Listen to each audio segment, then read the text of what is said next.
আমগো পদ্মবিল গ্রামের অনেক রহস্য আছে।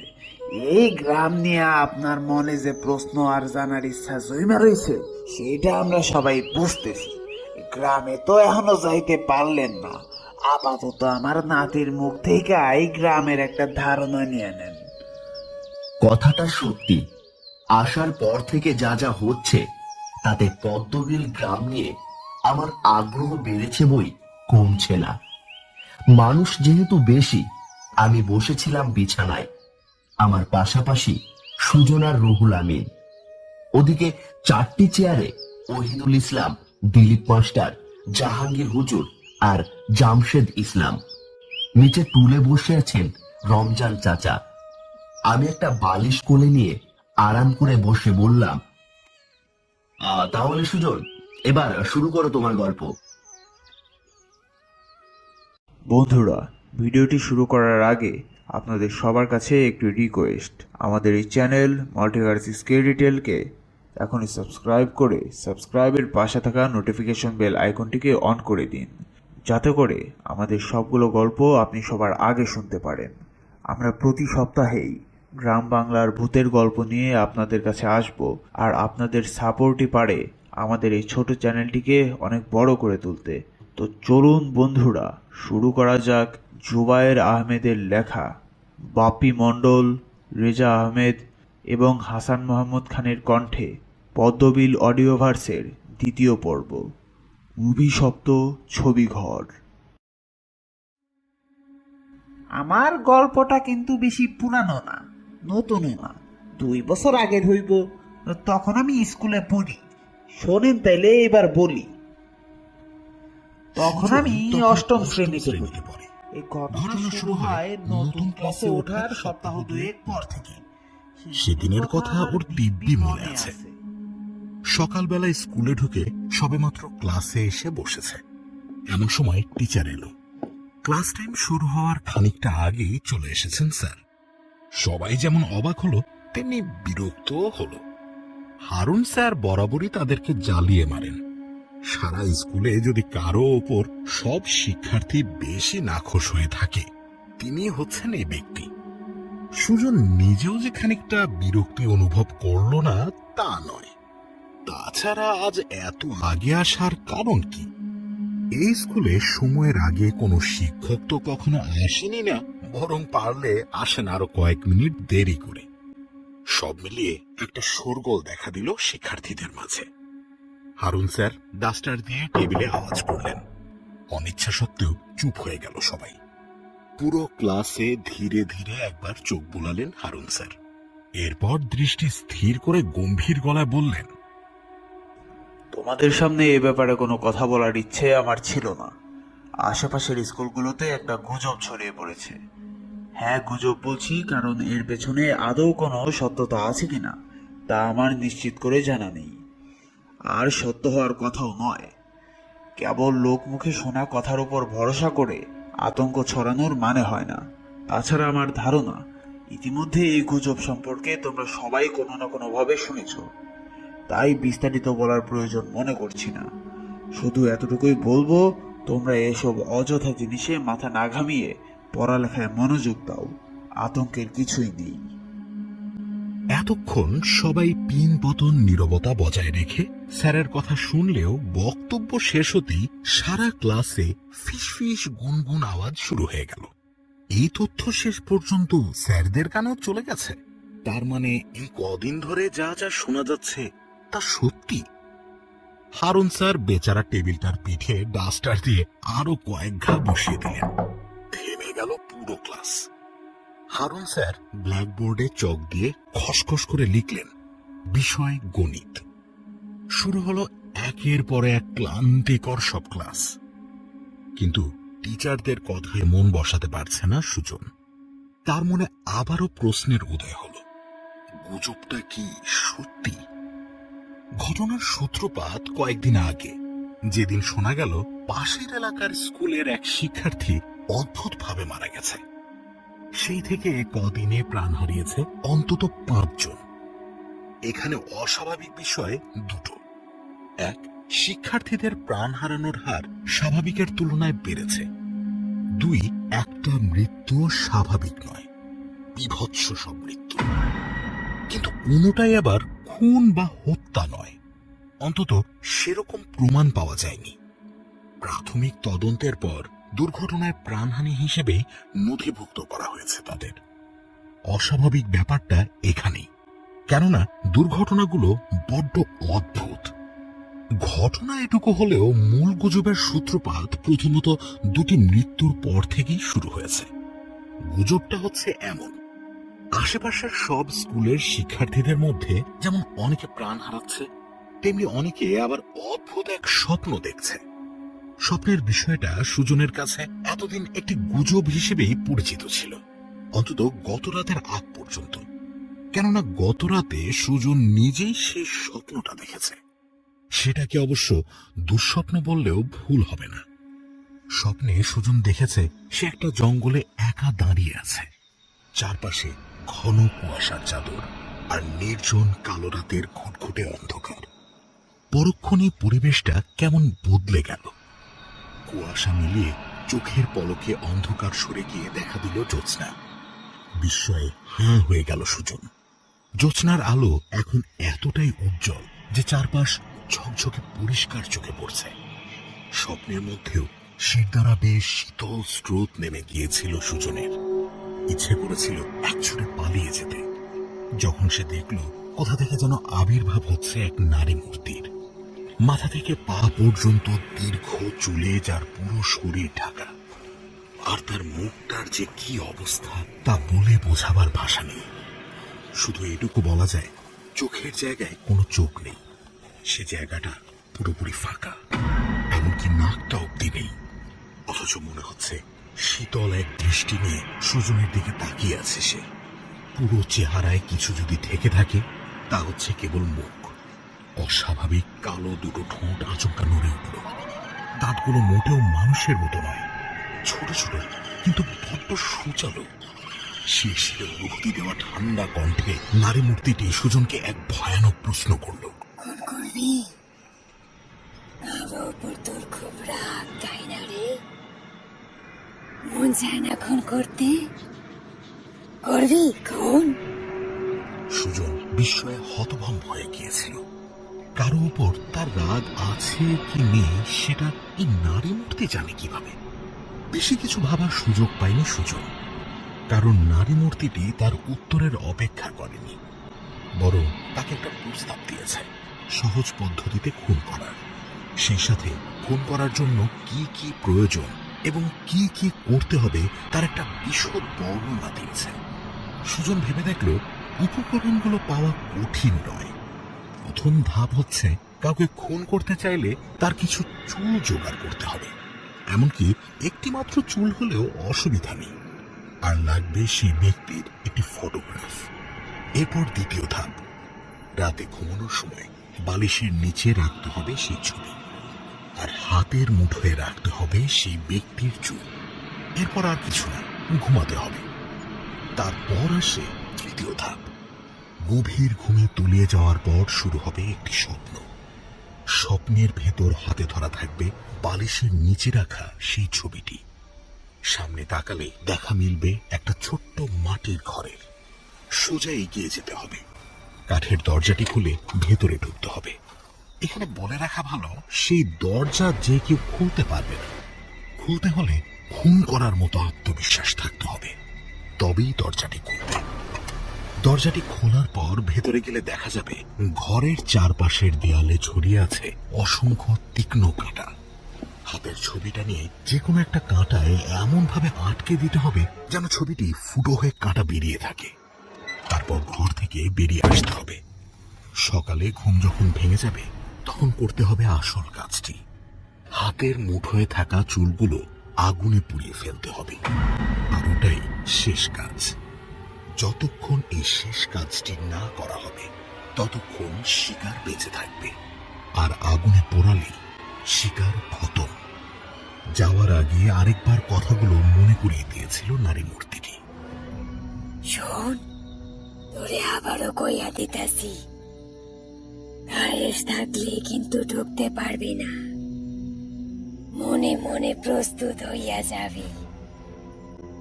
একবার ঘরে ঢুকতে পারলে তোর ক্ষমতা টের পাবি। যে কাউরে খুন কইরা ফেলতে পারবি নিজের মন মতো। তোরে খালি ঘরে ঢুকতে পারতে হইব, আর এই ক্ষমতা কিন্তু তোরে মাগনা দিতাছি। এমন কিছু লাগবো না আমার, শুধু একটা জিনিস দিতে হইব তোরে। বেশি কিছু না, সামান্য জিনিস। সেইটা কি পরে জানতে পারবি। বলেই পুরো একটা হাসি দিয়েছিল সেই নারী মূর্তিটি। গায়ে কাঁটা দিয়ে ওঠে সুজনের। তারপর যেমন হঠাৎ করে এসেছিল তেমনি হঠাৎ উধাও হয়ে যায় ভয়ানক সেই নারী। সুজন পরবর্তীতে আরেকটু খোঁজ নিয়ে জেনেছিল সবাই কিন্তু এই স্বপ্ন দেখেনি, দেখেছে তারাই যাদের মনে একবার হলেও কাউকে খুন করার মতো চিন্তা এসেছে, কিংবা কারো প্রতি অন্তত পাহাড় সমান ক্রোধ জমা হয়েছে। স্বপ্নে বলে দেওয়া তরিকা অনুযায়ী কাজ করে গেলে যেমন সাহস দরকার, তেমনি উপকরণ জোগাড় করাটা একটু ঝামেলাদায়ক মনে হতে পারে। কিন্তু নিজে হাতে কাউকে দুনিয়া থেকে সরিয়ে জেলে যাওয়ার চেয়ে এই তরিকা অনেক বেশি সহজ আর সুবিধাজনক। তাছাড়া দিন শেষে ওটা যদি কেবল স্বপ্নও হয়, তাও অন্তত একবার চেষ্টা করে দেখতে অসুবিধা নেই। সুজন অন্যান্যদের দিক থেকে বিষয়টা এভাবেই ভেবে দেখল, বাস্তবে যদি তাই হয় আর ফলাফলও যদি সত্যি হয়, তাহলে পরিস্থিতি কি দাঁড়াবে তা ভেবে আতঙ্কিত হয়ে পড়ে সুজন। তাছাড়া তার মধ্যে একটা অশান্তিও কাজ করতে শুরু করে। খুন করতে যাওয়া শিক্ষার্থীরাই কেবল ওই স্বপ্ন দেখছে, তবে কি তার নিজের মনেও খুন করার সুপ্ত বাসনা রয়েছে, যেটা কিনা সে নিজেও জানে না? এখন আর এক কাপ চা খাইলে মনে হয় ভালো হইব। কইরা আনি চা, কি বলেন আপনারা? বাইরে বৃষ্টির জোর আরো বেড়েছে। ঠান্ডা বাতাস ঢুকছে ঘরে। শীত শীত করছে সবারই, তবে ওহিদুল ইসলাম আর জাহাঙ্গীর হুজুর রীতিমতো ঠক ঠক করে কাঁপছেন। বিষয়টা রমজান চাচার চোখ এড়ায়নি। তিনি আবার জিজ্ঞাসা করলেন, কি চা খাইবেন, রং চা নাকি দুধ চা? ওহিদুল ইসলাম আর জাহাঙ্গীর হুজুরের অবস্থা এমন যে এই মুহূর্তে কোন রকম এক কাপ চা হলেই হয়, সেটা যে ধরনের হোক না কেন। সিদ্ধান্ত নিতে সুবিধা করে দেওয়ার জন্য তাদের দিকে তাকিয়ে রুহুল আমিন বললেন, শোনেন, রমজান চাচা যে দুধ চা ভালো বানায় তখন তো একবার খায়া দেখছেনি, কিন্তু রমজান চাচা রং চা আরো দারুণ বানায়। তাই এইটাই সুবর্ণ সুযোগ, খাইলে একবার তার রং চা খায়া দেখেন, শরীরও গরম হইব। প্রশংসা শুনে রমজান চাচা বেশ লজ্জা পেয়ে গেলেন। লাজুক হাসি দিয়ে বললেন, দেখছেন কি কি যে কইতাছে। আমি বুড়া মানুষ, কোনো মতে যেমন তেমন চা বানাই, অত মজা কি আর হয়?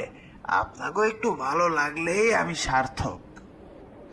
আহা চাচা, যেটা সত্য সেটা আমারে কইতে দিবেন তো, ওনারা খাইলেই বুঝতে পারবো।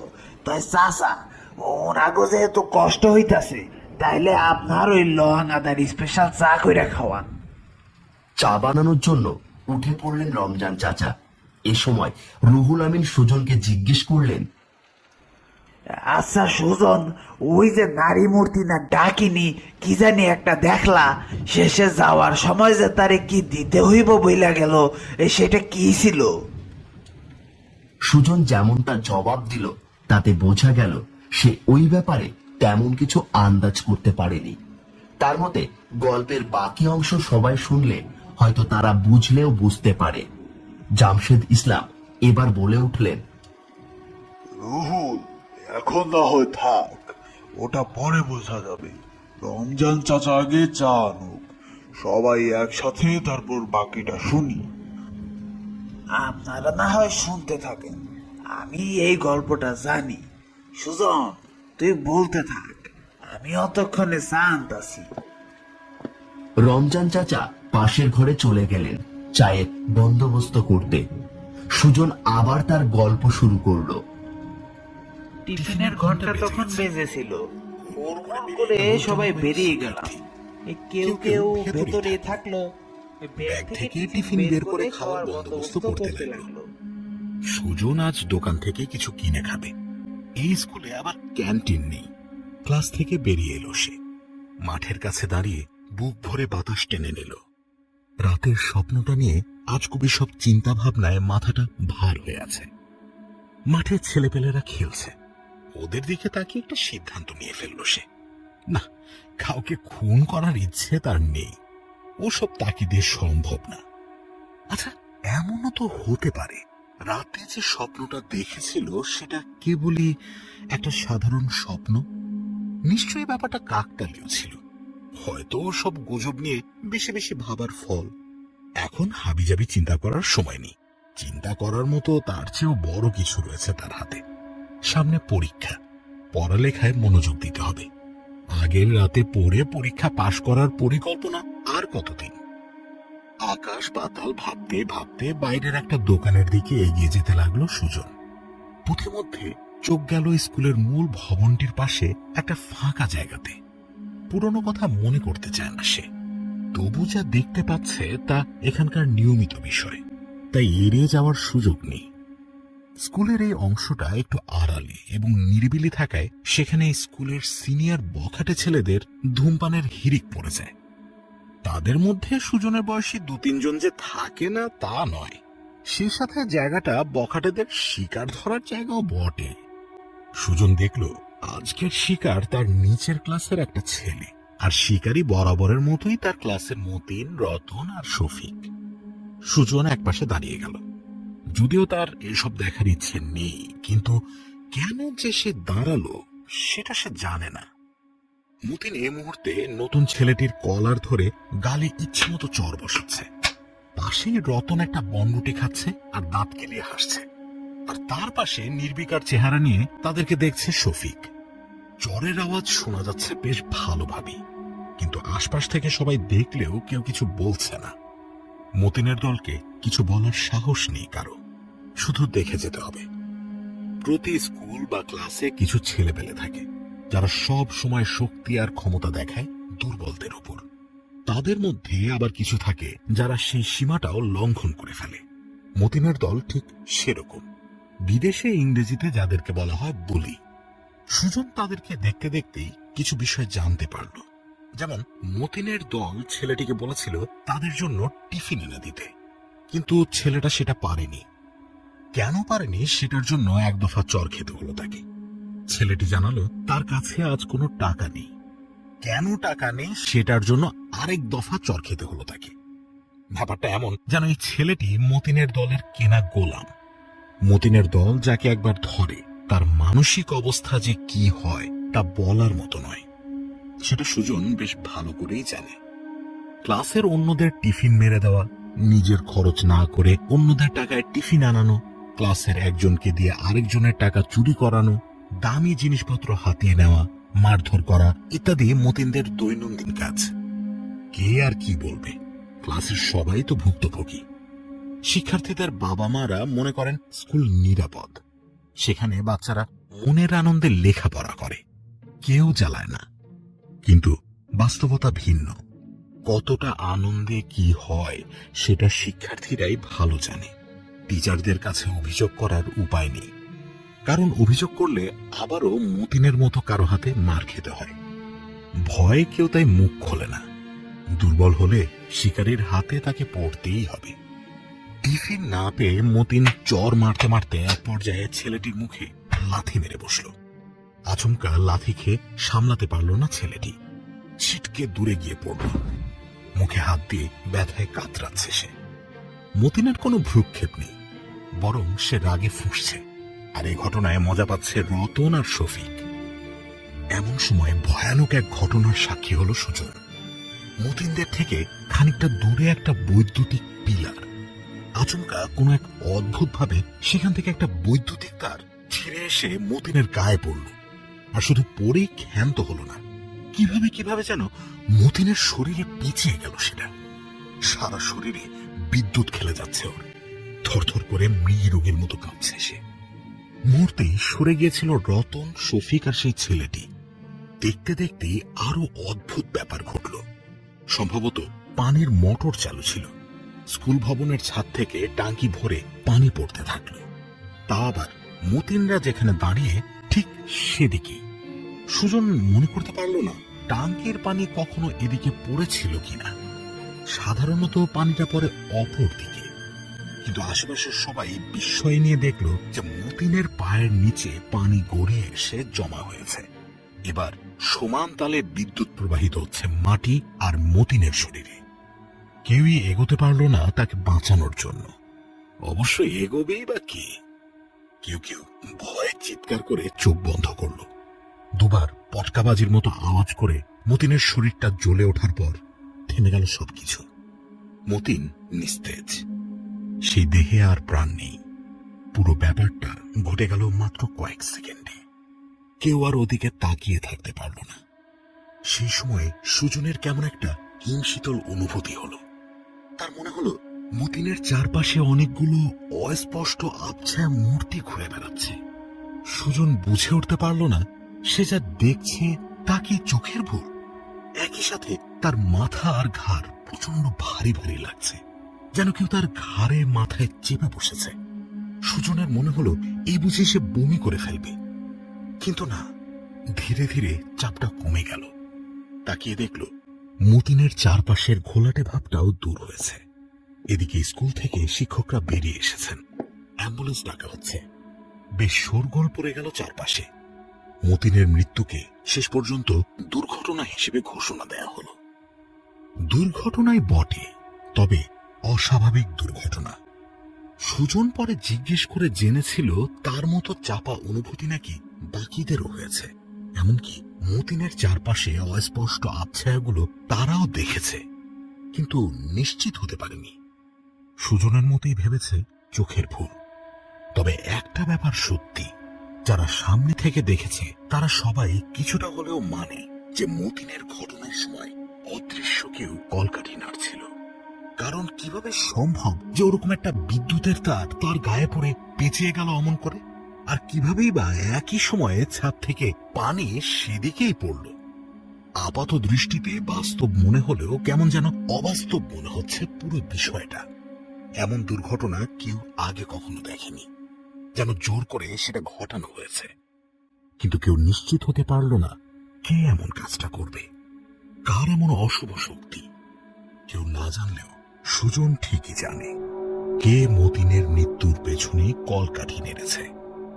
যখন তারের মধ্যে মতিন পেঁচিয়ে যেতে শুরু করেছিল, তখন বিষয়টা দেখতে ভিড় করেছিল সবাই।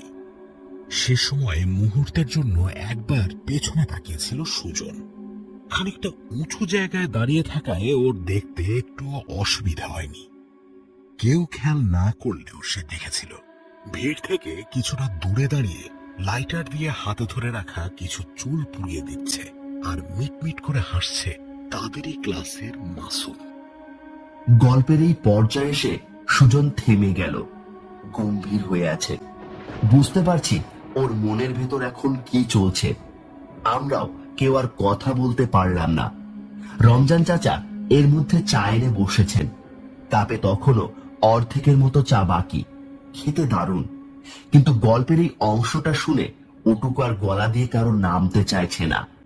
বেশ কিছুক্ষণ নীরবতা বিরাজ করলো আমাদের মাঝে। হঠাৎ নিস্তব্ধতা ভেঙে কথা বললেন জামশেদ ইসলাম। ভাবতে পারিনি এমন একটা কিছু হতে পারে। মর্মান্তিক ব্যাপার। যারা মনে করে এ সকল জিনিসে মানুষ শুধু শুধুই ভয় পায়, তারা আসলে এমন বাস্তবতার মুখোমুখি হয়নি কখনো। শুধু ভয় আর আতঙ্কই নয়, ভাগ্য খারাপ থাকলে প্রাণ নিয়েও টানাটানি দেখা দেয়। সে ছোট হোক আর বড়, পরিণতিটা ভয়াবহ। সত্য কইছস, না জানি বাকি গল্পে আরো কত কি রইছে। এখনো তেমন কিছুই শোনেন নাই। এইটা গল্পের সামান্য জায়গা মাত্র, এখনো আরো বাকি। শেষ পর্যন্ত শুনতে থাকেন। সুজন সাবধানে চায়ের কাপে চুমুক দিয়ে গলাটা ভিজিয়ে নিল, আবার শুরু করলো তার গল্প। ভূতবাদে সুজন আর যাকে ভয় পেত সে হচ্ছে মতিন। প্রতিদিন স্কুলে আসার পর থেকেই বুক ঠিপ ঠিপ করত তার। কখন কোন দিক দিয়ে যেন এসে তাকে ধরে ফেলে মতিন। সত্যি বলতে নতুন ক্লাসে ওঠার প্রায় শুরুর দিকেই মতিনের খপ্পরে পড়েছিল সুজন। ওদের ক্লাস শুরু হওয়ার দিন কয়েক পর এই স্কুলে ভর্তি হয় মতিন। জানা যায় মতিন নাকি ট্রান্সফার হয়ে এখানে এসেছে। কিন্তু মতিন আসতে না আসতেই ক্লাসের পরিস্থিতি পাল্টে গেল। দস্যিগিরি করে দেখিয়ে দিল সে সবার ওপরে, আর বাকি সবাই তার নিচে। দুদিন পর ভর্তি হয় রতন আর শফিক। তারাও কিভাবে যেন মতিনের দলে ভিড়ে যায়। বখাটেপনা যা করার মতিনই করে। শফিক কেবল তার আশেপাশে থাকে, তাকে সায় দেয়, এর বেশি কিছু না। শফিক শুধু চেয়েছিল ক্লাসের সবার উপরে থাকতে। তাকে সবাই ভয় পাবে, আর সেটা সম্ভব যদি সে মতিনের সাথে দোস্তি করে। বাস্তবে আলাদা করে শফিককে কেউ ভয় পায় না, সে অবশ্য কাউকে কিছু করেও না। কিন্তু মতিনের সাথে থাকা আর তার কাজে সায় দেওয়া স্বাভাবিকভাবেই কেউ ভালো চোখে দেখেনি। অন্যদিকে রতন, যে শুরুতে ক্লাসের আর 10 জনের মতোই ছিল, তাকে এখন দেখলে বোঝা যায়। কথায় আছে রতনে রতন চেনে, কিন্তু রতন চিনল মতিনকে। ধীরে ধীরে রতন হয়ে উঠল 2 নম্বর মতিন। ক্লাসের সবাই মতিন বাদে যদি আর কাউকে ভয় পেয়ে থাকে, তা হচ্ছে এই রতন। ক্লাসে এসেই এক এক দিন এক একজনকে ধরত মতিনরা। তারপর তার টিফিন কেড়ে নিত, টাকা পয়সা কিছু থাকলে কেড়ে নিত, কিংবা তাদেরকে দিয়ে দোকান থেকে কিছু না কিছু কিনে আনত। আর সেটা না করলে চর ঘুষি ছিল নিত্য নৈমিত্তিক ব্যাপার। অধিকাংশ সময় তাদেরকেই টার্গেট করত, যারা ক্লাসের সবচেয়ে দুর্বল আর ভীতু। ঘটনাক্রমে সুজন ধরা পড়ল। এরপর আর সুজনকে ছাড়া হলো না। প্রতিদিন এসে শুধুমাত্র ক্লাসের সময়গুলো বাদে স্কুলের বাকি সময়টা সুজনকে জ্বালাতো মতিনরা। এমনকি ক্লাসেও সুজনকে ঢিল ছোড়া, পেছন থেকে খোঁচা দেওয়া ছিল তাদের অন্যতম দায়িত্ব। টিফিন টাইমে নিয়ে যেত স্কুল ভবনের পাশের সেই জায়গায়। সময়টা কাটত মার খেয়ে। খেলার ছলে বসিয়ে দিত কিল ঘুষি। কোথাও লুকিয়ে থাকলে সুজনকে খুঁজে ধরে নিয়ে আসতো ওরা। সুজন বরাবরই ভীতু প্রকৃতির। কারো গায়ে হাত তোলার মনোবল ওর নেই। গায়ের জোর আরো পরের ব্যাপার। দিনকাল এভাবেই কেটে যাচ্ছিল। সুজন জানে না ওর মুক্তি মিলবে কবে। কিন্তু ঘটনার মোড় ঘুরে গেল একদিন। সেদিনও বরাবরের মতো সুজনকে জ্বালাচ্ছিল মতিনরা। সুজনের হাত মুচড়ে ধরেছিল এটা দেখতে যে সুজন কতক্ষণ সেটা সইতে পারে। যন্ত্রণায় সুজনের প্রাণ বেরিয়ে যাওয়ার জোগাড়। কিন্তু এটাই মতিনদের কাছে একটা খেলা। এমন সময় কে যেন এসে মতিনদের থামতে বলল, ছেড়ে দিতে বলল সুজনকে। সুজন অবাক হয়ে দেখল সে আর কেউ নয়, তাদের ক্লাসে নতুন ভর্তি হওয়া মাসুম। কয়েকদিন আগে সে দেখেছে সুজনকে ক্রমাগত জ্বালাচ্ছে মতিনরা, তাই আজ আর কিছু না বলে পারেনি। মতিনরা প্রথমে অবাক হয়েছিল এই ভেবে যে তাদেরকে বাধা দেওয়ার এমন সাহস মাসুম পেল কিভাবে। পরক্ষণেই বেশ মজা পেয়ে গেল ওরা। যাক, শেষ পর্যন্ত আরেকজনকে পাওয়া গেছে জ্বালানোর মতো। মতিন বরাবরই ছিল শক্তিশালী। সে সোজা গিয়ে একটা ঘুষি বসিয়ে দিল মাসুমের মুখে। মাসুম বাধা দেওয়ার সময়ও পেল না। মতিনের সাথে যোগ দিল রতন। অবশ্য শফিক যোগ দেয়নি, শুধু নীরব দর্শকের দায়িত্ব পালন করছিল। এদিকে দুজনের মার খেয়ে মাসুমের দাঁড়ানোর শক্তিটা নেই বললেই চলে।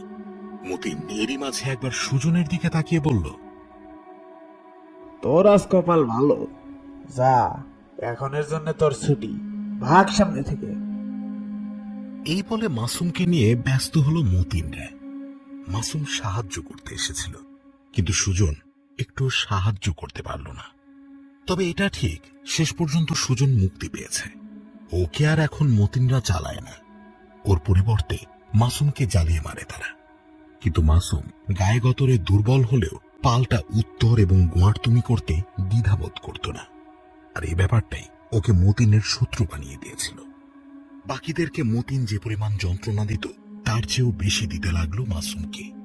এমনকি তাকে দিয়ে আরেকজনের ব্যাগ থেকে টাকা চুরি করানোর চেষ্টা করল, যদিও মাসুম সেটা করেনি। আর এতেই বেদম পেটানো হলো মাসুমকে। বারবার এসব করাতে ব্যর্থ হয়ে তাকে শেষ পর্যন্ত হুমকি দিতে শুরু করলো মতিনরা। তাকে বলল যদি সে তার বাপের কাছ থেকে টাকা না আনে তাহলে তাদের জমির ফসলে আগুন লাগিয়ে দেবে। মাসুমে স্কুল পাল্টে অন্য স্কুলে যেতে পারবে না, কারণ ওর কৃষক বাবার আয় রোজগার ততটা সুবিধার নয়। তাছাড়া আশেপাশের স্কুলের মধ্যে এই স্কুলের টিউশন ফিটা তুলনামূলক কম, তাই ঠেকায় পড়ে এখানেই থেকে যেতে হচ্ছে মাসুমকে। আর এই সুযোগটাই নিতে শুরু করলো মতিনরা। উপায় না দেখে মাসুমকে শেষ পর্যন্ত কোনোভাবে টাকা জোগাড় করে তাদের দিতে হতো। এমনকি কখনো কখনো তাদের বাড়িতে বিক্রির জন্য রাখা চাল বা আলু থেকে কিছু অংশ চুরি করে আনতে হতো। মতিনরা দিন দিন তাদের চাহিদা বাড়িয়ে দিচ্ছিল, আর সেসব পূরণের দায়িত্ব ছিল মাসুমের। মতিনদের দেখে কে বলবে যে তারা ছোট, এলাকার কোনো গুন্ডা পান্ডা নয়। ক্রমাগত সীমা ছাড়িয়ে যাচ্ছিল মতিনরা, যে কোনো জিনিসই হোক। মাসুম কোনোদিন দিতে না পারলে বা পরিমাণে কম দিলে তার ভাগ্যে ছিল অশেষ দুর্ভোগ। প্রতিদিন শরীরে বা চেহারার কোথাও না কোথাও একটা দুটো ব্যান্ডেজ থাকতই। এই সব কিছুই চোখে পড়ত সুজনের, কিন্তু একটুও সাহায্য করতে পারত না সে। মাসুমের প্রতি সে কৃতজ্ঞ, আবার একই সাথে ওর এই অবস্থার জন্য নিজেকেই দায়ী করতে থাকে সুজন। অপরাধ বোধে সুজনের চোখের দিকেও তাকাতে পারত না সে। যতবারই মাসুম তার দিকে তাকাতো, সুজন আস্তে করে চোখ সরিয়ে নিত। যতবারই পাশ দিয়ে যেত, সুজন মাথা নিচু করে থাকত। যেখানে কিনা ও হাত গুটিয়ে বসে আছে, সেখানে মাসুমের ওই চোখে সরাসরি তাকানোর সাহস কি তার থাকতে পারে? ইদানিং মাসুমের চোখ কেমন নিষ্প্রাণ হয়ে থাকে। শুধুমাত্র প্রাণের দেখা মিলে একটা সময়, যখন মতিন আর তার রতনের হাতে মার খেয়ে ঠোঁটমুখ ফাটিয়ে ফেলে সে। ফিরে আসার সময় তাকে প্রতিবারই আড়াল থেকে দেখে সুজন। চোখ দুটো তখন জল জল করে মাসুমের, যেন গনগনে আগুন। আর বিড়বিড় করে একটা কথাই প্রতিবারই আওড়াতে শোনা যায় তাকে, মায়রা ফেলামু, একদিন আমি সত্যই ওগরে মায়রা ফেলামু। মতিনের মৃত্যুর ঠিক 3 দিন পর একই পরিণতি হলো শফিকের। এবারও টিফিন টাইমে সবার চোখের সামনে সবটা ঘটল। শফিককে ঘিরে অস্পষ্ট আবছায়া মূর্তি, চাপা অনুভূতি, সবই এক। শুধু শফিকের মৃত্যুর ধরনটা ভিন্ন। মতিনের পরিণতির পর শফিক আর রতন একদম চুপ মেরে গিয়েছিল। তাদের নেতাই যখন নেই, আর কি বা করবে তারা? তার উপর চোখের সামনে অমন ঘটনা দেখে স্বাভাবিক থাকাটা কঠিন। সেদিন টিফিন টাইমে সবাই যে যার মতো সময় কাটাচ্ছে। কেউ বাইরে খেলছে, কেউ খাচ্ছে, কেউ টেবিলে মাথা রেখে একটু ঘুমিয়ে নিচ্ছে, কেউ আবার বসে কিংবা দাঁড়িয়ে গল্প করছে। বেশিরভাগ আলোচনায় মতিনকে নিয়ে। কিন্তু আচমকাই ঘটে গেল ভয়ানক ঘটনাটা। রতন সে সময় ক্লাসে নেই। শফিক মনমরা চেহারা নিয়ে তার টেবিলে একা বসেছিল। হঠাৎ আওয়াজ করে সিলিং এ ঘুরতে থাকা ফ্যানটা কিভাবে যেন খুলে পড়ল শফিকের একটু পাশে। ফ্যানটা ঘুরছিল ফুল স্পিডে। পরন্ত অবস্থায় তার পাখাগুলো ছুঁয়ে গেল শফিকের গলা। যা ঘটার তাই ঘটল। কেউ কিছু বুঝে ওঠার আগে ধর থেকে আলাদা হয়ে গেল শফিকের মাথাটি। কয়েক সেকেন্ড সবাই স্থির দৃষ্টিতে তাকিয়েছিল ওদিকে। এরপর আচমকাই আকাশ কাঁপানো চিৎকার দিয়ে দৌড়ে ক্লাস থেকে বেরিয়ে যেতে শুরু করলো সবাই। সুজন আশেপাশে তাকিয়ে খুঁজল, মাসুম নেই সেখানে। কাঁপতে কাঁপতে ক্লাস থেকে বেরিয়ে এলো সে। মাসুমকে দেখতে পেল বাইরে, মিটমিট করে হাসছে। পকেটে কিছু একটা ঢোকালো, সম্ভবত লাইটার। কম্পিত কণ্ঠে তাকে জিজ্ঞেস করলো সুজন, কি করলি এটা তুই মাসুম? কেন করলি? কি করুম আবার? কি বলস তুই এগুলা? হাসতে হাসতেই কথাটা বলল মাসুম, কিন্তু সে ঠিকই বুঝতে পেরেছে সুজন কোন বিষয়ে প্রশ্ন করেছে। একটু থেমে আবার বলল সে, স্কুল ছুটির পর দাঁড়াস, বাকি কথা তখন হইব। সুজনের মনে ভয় ধরে গেল। তাকে আবার মেরে টেরে ফেলবে না তো মাসুম? যদিও তাদের মধ্যে সেরকম কোনো সখ্যতা ছিল না, কিন্তু সহপাঠীর খাতিরে কিংবা তাকে মতিনের হাত থেকে বাঁচানোর বিনিময়ে কোনো কিছু সে মাসুমের জন্য করতে পারেনি। বরং তার জন্য মাসুমের আজ এই অবস্থা। রাগে সবার আগে তাকে যে মাসুম মেরে ফেলেনি, এটাই সুজনের যেন বিশ্বাস হতে চায় না। তবু দুরু দুরু বুকে স্কুল ছুটির সময় মাসুমের মুখোমুখি হলো সে। কিছুক্ষণ চুপচাপ রাস্তায় হাঁটল ওরা। সুজনের মনে প্রশ্ন জমে আছে, কিন্তু কিছু বলার সাহস পাচ্ছে না। একটা সময় মাসুমই বলে উঠল, এইসব যে আমি করতেছি তুই বুঝলি কি কইরা? জাগা যা করছি ভালোর জন্য করছি। এখন ওরা আমারে জ্বালাইবো না, তোরেও জ্বালাইবো না, বাইসা গেছোস। কিন্তু কাজটা কি ঠিক হইল? মানুষ মেরে ফেলাইলি, ছোটখাটো কিছু না। যদি পুলিশ যাই না যায়? কোনো প্রমাণ আছে যে আমি মারছি? নাই। আমি কেমনে কি করছি এটা কেউ পুলিশে যায় বললেও বিশ্বাস করব না। সুজন বুঝল মাসুমের মনে ভয় ডর নেই। বয়স কম হলেও যুক্তিটা মন্দ দেয়নি সে।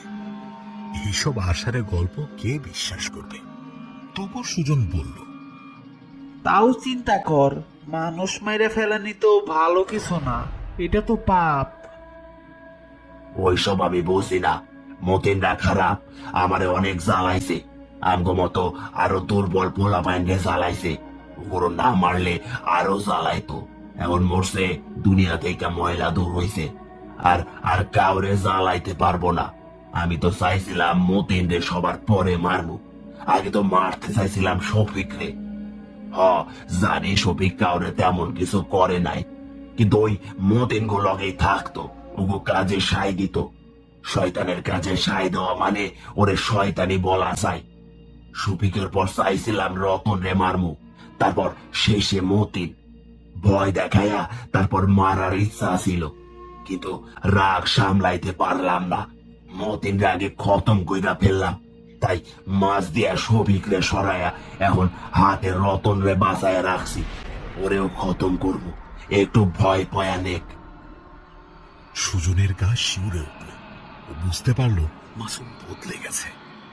নিজের উপর তার আর কোনো নিয়ন্ত্রণ নেই। এখন শুধুই প্রতিশোধের নেশা। সুজন ভয়ে ভয়ে জিজ্ঞেস করল, তার মানে তো দেখতেছি ওই স্বপ্ন আর গুজব সত্যি। তুই কেমনে কি করলি বলতো?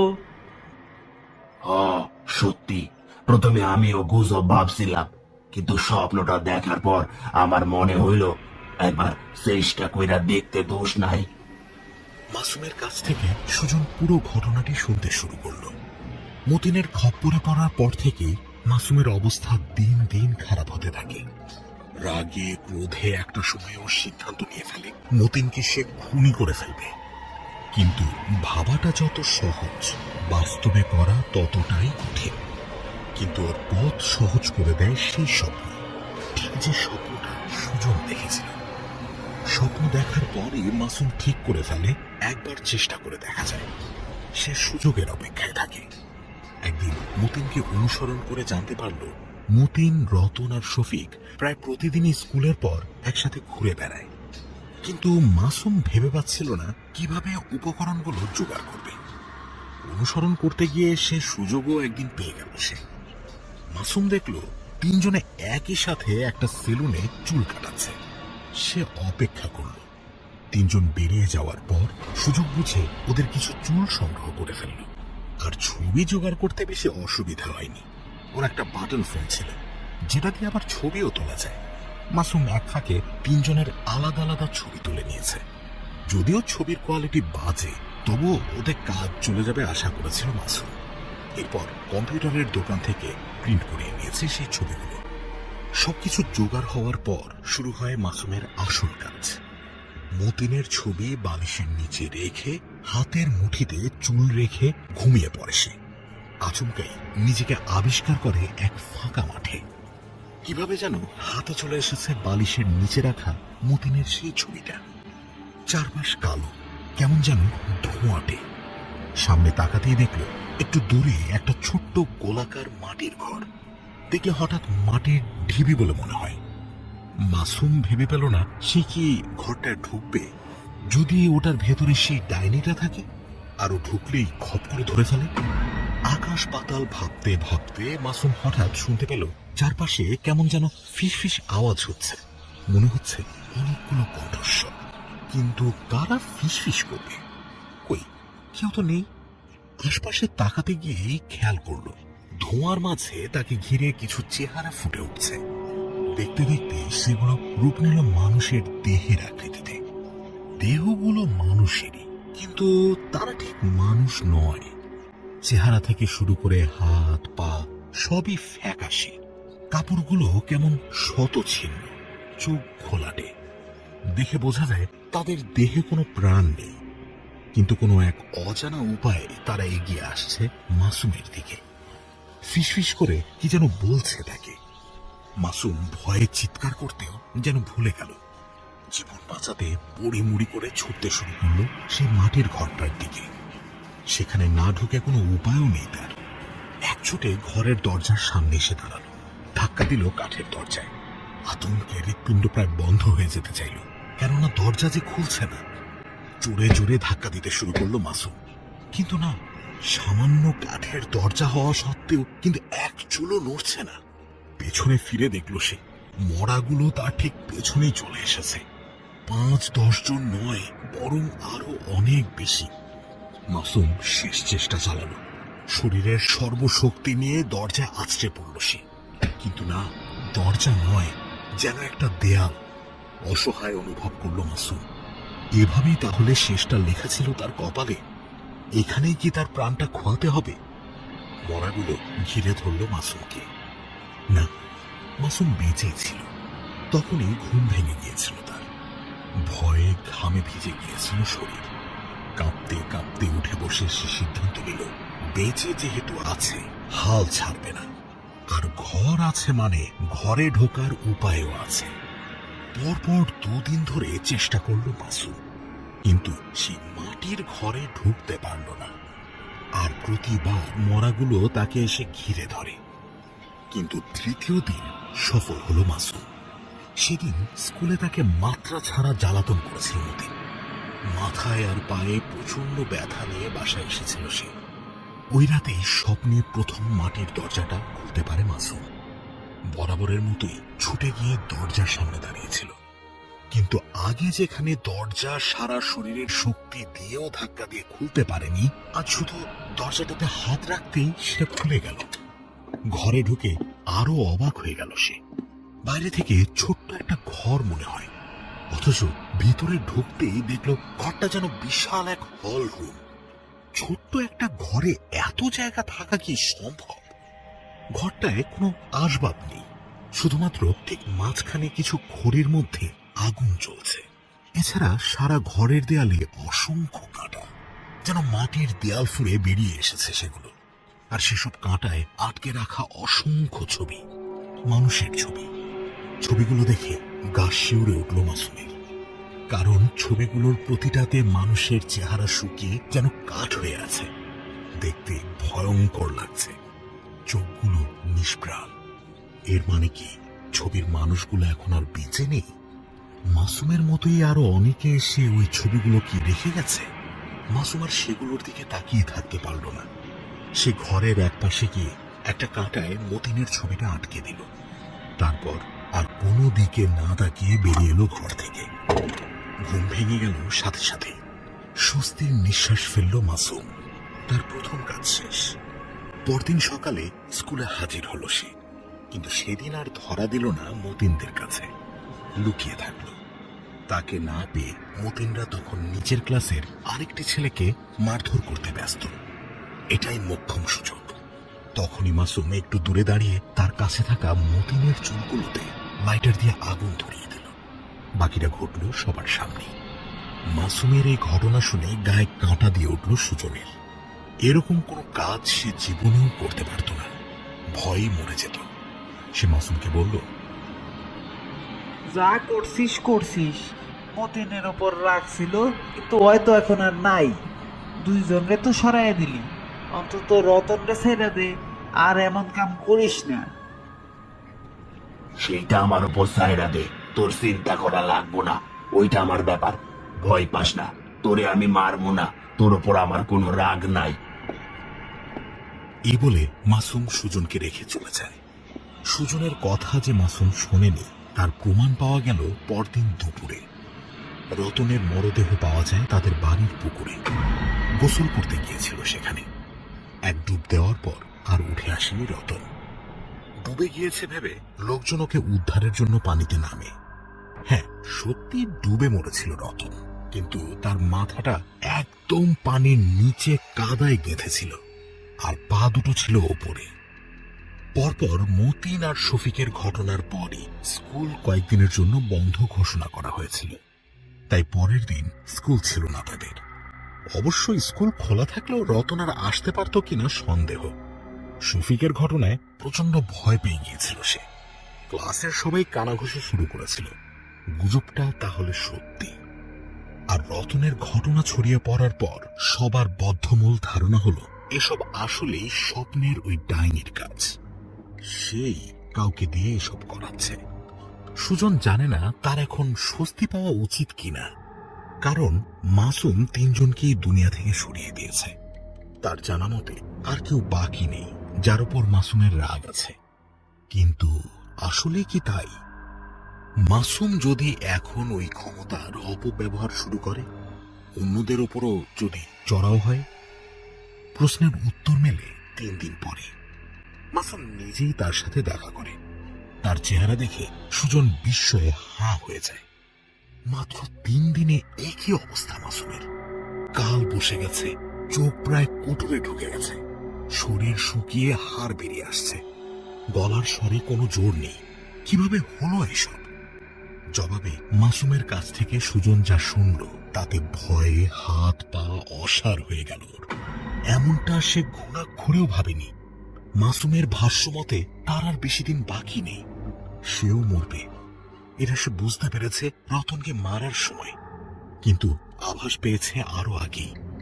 মাসুম যখন মতিনের ছবি ঘরে রাখতে গিয়েছিল তখন বাইরের মরাগুলো তাকে ধরতে দরজার কাজ অব্দি এসেছিল। ঘরে ঢোকার পর তারা আর ধরতে আসে না ঠিকই, কিন্তু চারপাশে ঘুরে বেড়ায়।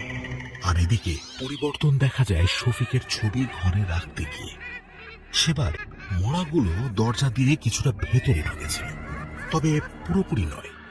সেই সাথে ফিসফিসানিও বেড়ে গিয়েছিল আগের তুলনায়। কিন্তু রতনের ছবি ঘরে রাখার সময় ভয়ে আত্মা শুকিয়ে গিয়েছিল মাসুমের। সেদিন দেখতে পেল যে মরাগুলো ঘরের ভেতর একদম তার চারপাশে গা ঘেঁষে দাঁড়িয়েছে। কানের কাছে ফিসফিস করে বলছে, তোর সময় শেষ, এবার তোর ছবি ঝুলবে। এভাবে বারবার একই কথা বলতে থাকলো ওরা। মাসুম ভয়ে দৌড়ে বেরিয়ে এসেছিল ঘর থেকে। রতনকে খতম করার পর তার মাথায় এসেছিল কেন অমন কথা বলেছিল মরাগুলো। ওই কথার মানে কি এই যে তার নিজের ছবি কেউ রেখে আসবে ওই ঘরে, এরপর তারও মৃত্যু হবে বাকিদের মতো? কিন্তু কেন এমনটা ঘটবে, আর কি বা এমনটা করবে? এই প্রশ্নের উত্তর তাকে জানতে হবে। তাই সেদিন রাত থেকেই মাসুম চেষ্টা করে যাচ্ছে আবারও স্বপ্নের সেই ঘরে ঢোকার। কিন্তু আশ্চর্য ব্যাপার, মাসুম আর ঘুমাতেই পারছে না। সেদিন রাত থেকে মাসুম এই অবধি 1 ফোঁটাও ঘুমাতে পারেনি। ওই স্বপ্ন দেখা আর ঘরে ঢোকা তো পরের কথা। মাসুম দুশ্চিন্তায় ক্লান্তিতে দিশেহারা হয়ে গেছে। সেটা স্বচক্ষেই দেখতে পাচ্ছে সুজন। আর যে কিছু করার নেই তা বুঝে গেছে মাসুম। তার ধারণা খুব শীঘ্রই সে পরপারে যাবে, তাই শেষ বিদায় নিয়ে চলে গেল। সুজন এসব কথা ভাবতে ভাবতে নিজেও রাতে কোনোভাবে ঘুমাতে পারল না। সিদ্ধান্ত নিল সকালে মাসুমকে একবার দেখতে যাবে। ওর মনে হলো এ সময়ে মাসুমের পাশে থাকাটাই বোধহয় ভালো হবে। যেই ভাবা সেই কাজ। সকালে উঠে মাসুমের বাড়িতে গেল সে, কিন্তু গিয়েই শুনল কান্নার রোল। শুনেই সুজনের বুকটা ধড়াস করে উঠল। কি হয়েছে এখানে? মাসুমের কি কিছু হলো? যা আশঙ্কা করা হয়েছিল তাই কি ঘটল শেষ পর্যন্ত? সুজন এক দৌড়ে বাড়িতে ঢুকে গেল। দেখল একটা ঘর থেকে ক্রমাগত ধোঁয়া বেরোচ্ছে। সেদিক থেকে কান্নার আওয়াজ আসছে। ছুটে গিয়ে যা দেখলো তা যেন ও নিজেই বিশ্বাস করতে পারল না। একটা বিছানা ঘিরে বাড়ির কয়েকজন মানুষ আহাজারি করছে, আর বিছানায় শুয়ে আছে একজন। সে আর কেউ নয়, মাসুম। ওর দেহে যে প্রাণ নেই তা দিব্যি বুঝতে পারল সুজন। কিন্তু তার চেয়েও আশ্চর্যের ব্যাপার যে মাসুমের চোখ, নাক আর মুখ দিয়ে গলগল করে ধোঁয়া বেরোচ্ছে। পরে ডাক্তার জানিয়েছিলেন কোন এক অদ্ভুত ভাবে মাসুমের শরীরের ভেতরটা নাকি আগুনে পুড়ে ছাই হয়ে গেছে। হাড় আর চোখ কয়লা হয়ে গেছে একদম, অথচ শরীরের বাইরে কোনো ক্ষতিই হয়নি। সুজন আর সেখানে দাঁড়িয়ে থাকতে পারেনি, একছুটে বেরিয়ে এসেছিল। সুজন তার গল্প শেষ করলো। তার নানা রমজান চাচার কাছ থেকে জানলাম ঘটনাটা সত্যি। সুজনের কথা থেমে যাওয়ার পর জামশেদ ইসলাম অবাক হয়ে প্রশ্ন করছিলেন, গল্পের শুরু থেকে এই পুরো ব্যাপারটা বেশ ভয়ানক ছিল, কিন্তু শেষে যে এমন কিছু হবে তা চিন্তাও করিনি। এই ঘটনা কি আসলে সত্যি? সত্য। মাসুমের ঘটনা নিয়ে বেশ জলঘোলা হয়েছিল সেই সময়। এমন এক মৃত্যু যেটা নিয়ে গ্রামের মানুষের যেমন আগ্রহ, তেমনই ডাক্তার থেকে শুরু করে পুলিশও ওইটা নিয়ে মাথা ঘামানি শুরু করছিল। কিন্তু সবাই গ্রামের অবস্থা খুব ভালো করেই জানে, এখানে কি হয় না হয় সবই বোঝে। তাই বিষয়টা যে ভৌতিক তা কারো মাইনা নিতে অসুবিধা হয় নাই। অনেকদিন ঘটনাটা সবার মুখে মুখে গল্প হইয়াছিল, তবে মাসুমের মীমাংসা ওই সময় শেষ হইয়া যায়। এমন আজব ঘটনা ঘটলে সেগুলা কেমনে কেমনে জানি সারা দেশেই ছড়ায় পড়ে। কিন্তু জানেনই তো, এই গ্রাম থেকে কি কারণে জানি না কোনো ঘটনা বাইরে চাউর হয় না, হইলেও কেউ হয়তো বিশ্বাস করে না। তাই পদ্মবিলের রহস্য পদ্মবিলেই থাইকা যায়। সবকিছু শুনে আমরা সবাই বেশ কিছুক্ষণ থম মেরে রইলাম। আসলে এমন একটা ঘটনা কোনো পত্রিকায় বেরোতে দেখিনি, শহরের কারো মুখে ছড়াতে শুনিনি। তবে মর্মান্তিক এই ঘটনায় সুজন এখনো নিজেকে এসবের জন্য দায়ী বলে মনে করে। ওকে অবশ্য দোষ দেওয়া যায় না। চনমনে ছেলেটা এই গল্প বলতে বলতে কেমন বিমর্ষ হয়ে গিয়েছিল। তবে হ্যাঁ, কিছু বিষয় আমরা আলোচনার পর পরিষ্কার বুঝতে পারলাম। জামশেদ ইসলাম প্রশ্ন করেছিলেন, গল্পের মধ্যে বেশ কিছু জায়গায় রহস্য আর প্রশ্ন থেকে গেছে। আপনারা কি কেউ খেয়াল করেছেন, বুঝতে পেরেছেন সেই প্রশ্নগুলোর উত্তর কি হতে পারে? এবার ওহিদুল ইসলাম কথা বলে উঠলেন, ঠিক সেইভাবে বুঝতে পারি নাই। ওই প্রশ্ন করার মতো অনেকগুলো খটকা আছে গল্পে, এইটা বুঝতে পারছি। জাহাঙ্গীর হুজুরও তাল মিলালেন, আমারও মনে হইল যখন ঘটনাগুলো ঘটছিল তখন কিছু জায়গা সুজন বা মাসুমের চিন্তা ভাবনায় কোনোভাবে এড়াইয়া গেছে, তাই আমারও সেই জায়গাগুলোই প্রশ্ন তৈরি হয়েছে। তবে এইটাও মনে হয়েছে ঘটনার মধ্যে লুকায় রয়েছে সব উত্তর। গল্পের পুরো সময়টা চুপ করেছিলেন দিলীপ মাস্টার। এবার তিনি মুখ খুললেন, ইমাম সাহেব, আপনার ধারণা সঠিক। উত্তর গল্পের মধ্যেই রয়েছে এবং আমি সেটা বুঝতেও পেরেছি। আমার ধারণা জামশেদ ভাইও ধরতে পেরেছেন, তাই না? হ্যাঁ, এর জন্যই প্রশ্ন করলাম যে আর কেউ খেয়াল করেছেন কিনা। মাস্টার মশাই, আপনি সবাইকে খুলে বলুন না হয়। ঠিক আছে, আপনারা তাহলে বলুন কার কোন জায়গায় প্রশ্ন রয়েছে, আমি উত্তর দেওয়ার চেষ্টা করছি। ওহিদুল ইসলাম ঝটপট প্রশ্ন করলেন, ওই যে মরাগুলো আছিল না, ওরা মাসুমরে ধরতে গেছিল কেন? মানে বলতে চাইছি, ডাইনিটা তো মাসুম। সুজন আর বাকি পোলাপাইনের নিজে থেকে আইসা প্রস্তাব দিচ্ছে খুন করার জন্য, ক্ষমতাও সে দিতে চাইছে। তাহলে মাসুম যখন গেল তখন মরাগুলোরে ভয় দেখাইতেছিল কেন? দিলীপ মাস্টার লেকচারের ভঙ্গিতে বলতে শুরু করলেন, মাসুম যখন মাটির ঘরের সামনে যাওয়ার আগে মাঠে দাঁড়িয়েছিল তখন আসলে একটু বেশি সময় নিয়েই দাঁড়িয়েছিল, কারণ তখনও ওর মনে ছিল দোটানা। মাটির ঘরে ঢুকবে কি ঢুকবে না সেটা নিয়ে সে ভালোই চিন্তিত ছিল। ওর যদি খুন করার মতো সেরকম মনোবল থাকতো তাহলে এত দোটানায় ভুগতো না। সিদ্ধান্ত নিতে যেহেতু দেরি করছিল, সুতরাং একটা সম্ভাবনাও ছিল ওর মাটির ঘরে শেষ পর্যন্ত না ঢোকার। আমার ধারণা এমনটা হলে সেই ভয়ানক নারী মূর্তির প্রস্তাব বিফলে যেত, তাই মরাগুলো তখন তাকে ধরতে গিয়েছিল। আসলে ধরতে যায়নি, ওরা মাসুমকে তাড়া দিয়েছিল ঘরটায় গিয়ে ঢোকার জন্য। ওদের ভয়ে মাসুমের মাটির ঘরটায় ঢোকা ছাড়া আর কোনো উপায় ছিল না। মূলত একটা টোপ ফেলেছিল ওরা। ওই মরাগুলো আসলে কি সত্যি কোনো মানুষ মহিলা অমন হয়েছে? তাহলে ওরা ওইখানে স্বপ্নের মধ্যে কি করে? হ্যাঁ, ওই মরাগুলো আর কেউ নয়, বরং ছবিতে থাকা মানুষগুলোর অতৃপ্ত আত্মা। আর যেটাকে স্বপ্ন বলছেন, এমনও তো হতে পারে সেটা কোনো স্বপ্নই নয়। একটা স্বপ্নে সবাই এসে ছবি রেখে যাবে কিভাবে? আমার ধারণা জায়গাটা বাস্তবেই কোথাও রয়েছে, হয়তো মন্ত্রপুত কোনো জায়গা, যেটা কখনো কারো চোখে পড়েনি। স্বপ্নটা কেবল ছলনা মাত্র, আর ছবির মানুষগুলো মরে গিয়ে আত্মা হয়ে ওখানে আটকে পড়েছে। এবার জাহাঙ্গীর হুজুর জিজ্ঞেস করলেন, আমার একটা প্রশ্ন। মাসুম যে প্রথমে কয়েকবার মাটির ঘরের সামনে গিয়েছিল, ওর হাতে তো ছবিও ছিল, তাহলে দরজাটা খুলতে পারলো না কেন? কিন্তু পরে আবার কেমনে দরজাটা কোনো চেষ্টা না করতেই খুইলা গেল? ভালো প্রশ্ন, তবে সেই নারী মূর্তির কথাতেই সরাসরি উত্তরটা লুকিয়ে রয়েছে। তার প্রস্তাবের মাঝে একটা তথ্য ছিল এমন যে সবাই দরজাটা খুলতে পারবে না।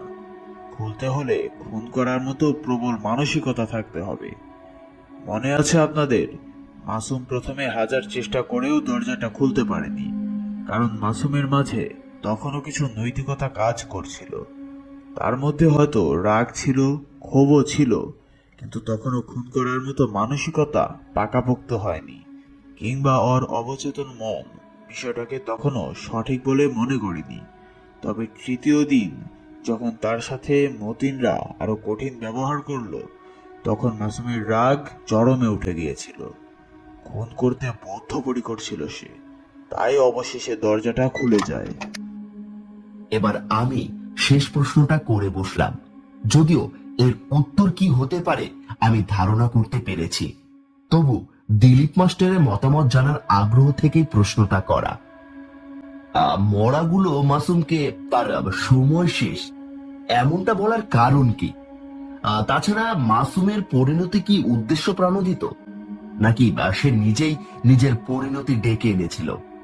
আর ওই নারী মূর্তি যে একটা জিনিস চেয়েছিল, সেটা কি? খেয়াল করে দেখবেন, মাসুম যতবার ছবি রাখতে গিয়েছিল, মরাগুলো প্রথমে দূরে থাকলেও ধাপে ধাপে তারা ঘরের ভেতর মাসুমের একদম কাছে চলে এসেছে। মাসুমের পরিণতি মাসুম নিজে ডেকে এনেছে, এটা বলাই যায়। তবে তার পরিণতি যে উদ্দেশ্য প্রণোদিত, এটাও সত্যি বলেই আমি মনে করি। শেষবার যখন মাসুম রতনের ছবি রাখতে যায়, তখন মরাগুলো তাকে জানিয়েছিল তার সময় শেষ, এবার তার ছবি ঝুলবে। এটা বলার কারণ, যাদের প্রতি মাসুমের রাগ ছিল তাদের সবাইকেই সরিয়ে ফেলেছে সে। তার লক্ষ্য পূরণ হয়েছে, ক্ষমতার মেয়াদও শেষ হয়েছে, এবার তাকেও বিদায় নিতে হবে। এখানেই বোঝা যায় নারী মূর্তি আসলে ঠিক কি চেয়েছিল।